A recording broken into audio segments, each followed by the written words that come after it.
also a medium, and I also do Reiki.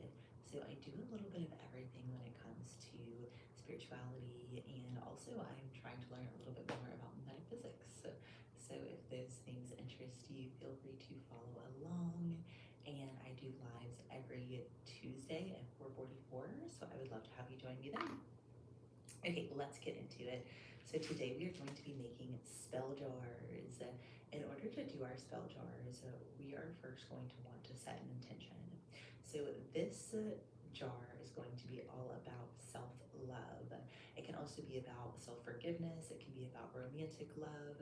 Anything in that realm, that's what we're trying to tap into today with this. So if you want to follow along and make yours, the things I have are a spell jar, pink candle, rose quartz crystals, rose petals, lavender, rosemary.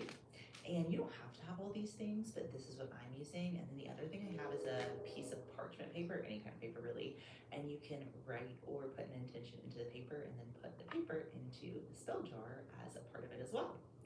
Then to finish off, we will seal it with wax, and that will be what we'll be doing for today's live. So let's get started. So I always love to put the crystals in the bottom. You can do obviously whatever you want.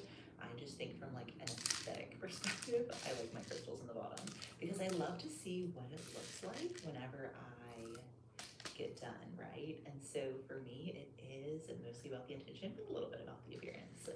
Okay, so we've got our rose quartz, and rose quartz is the crystal that symbolizes love and abundance, and it can also symbolize tapping into like a specific connection with somebody, if you have that intention. So like you could say like this rose quartz is to help my relationship with my significant other, my relationship with my best friend, whatever it is, my relationship with myself. So you can kind of take the properties of the crystal and program it for whatever it is you need. Okay, so we've got that in here, and now we're putting our rose petals in here. And so now we've got this. And then next we are going to do lavender. You do not have to do them in any particular order. This is the order I'm doing them in, but there's no need for you to do them in any particular order. Just do whatever feels natural for you. So this is a little spoon that I have that's like a part of my all my spell stuff. And you don't have to have this. I just have it and I think it's cute, so I like to use it. And it is very helpful to have something to get the herbs out of the bag and into the spell jars. Depending on what size spell jars you get, it can be a little bit easier, but these are kind of the size where I really need for just a bit smaller spoon. All right, last we have a rosemary, and it doesn't matter if you use a spoon, tweezers, your hands. It's all about the intention, right? So this is rosemary we're putting in last. And rosemary is all about prosperity, grounding, protection, love. Lavender is all about peace and contentment. Rose petals are obviously the symbol or the flower of love. So if you have your sheet of paper, or if you want to pause to get your sheet of paper, have your intention here. And then we are going to pop that in here. If it's a little hard to get in, try to like fold it maybe once or twice and then put it in. Cool. So now we've got our spell jar complete. What I like to do, and you can do this or not, whatever you feel aligned to do, but I love to take a few crystals, put them on top. So obviously, like I have like my crystals that are on my altar, and then I have these sorts of crystals that are more for making spell jars, making candles, like centerpieces if I'm doing spiritual circles, whatever that looks like. So I have these that I'm putting on top of my candle, and you don't have to, but I always like to seal my spell jars with wax, and that's kind of where the candle magic comes in. So pink is a symbol of love, self-love, self-forgiveness, abundance, all the things we're wanting to call in with this, right?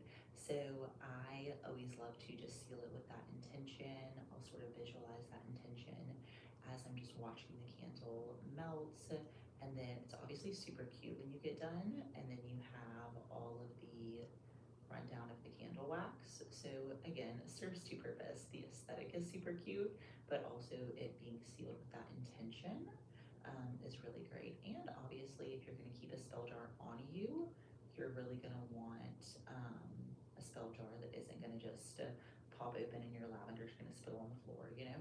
So this, I think, is a great way to do that. Obviously, you can take or leave anything that feels aligned for you in this video in terms of your own spell making. If you guys like the spell making videos, I do have a couple other spell jars that we could learn how to make for protection and grounding, and also for enlightenment, kind of like the third eye chakra. So if you guys are interested in more spell jar videos, let me know, and we can definitely get some in there.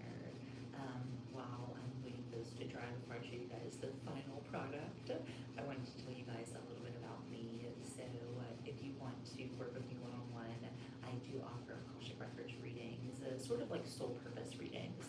So if you are somebody who maybe you have spiritual gifts, you're not sure what to do with them, you're not sure why you have them, that's absolutely why you would get an Akashic Records reading, trying to figure out your soul purpose, what you came here, what you're supposed to do, especially if you're somebody that's a part of this, you know, great awakening that's taking place now. Because if you are, then you know even more of the time to figure out why you have gifts and what to do about them. I do YouTube lives every Tuesday at 4:44, completely different every single week. Sometimes it's something like this, sometimes it's meditation, sometimes it's me telling you about something that I channeled in the Akashic Records. So all very different.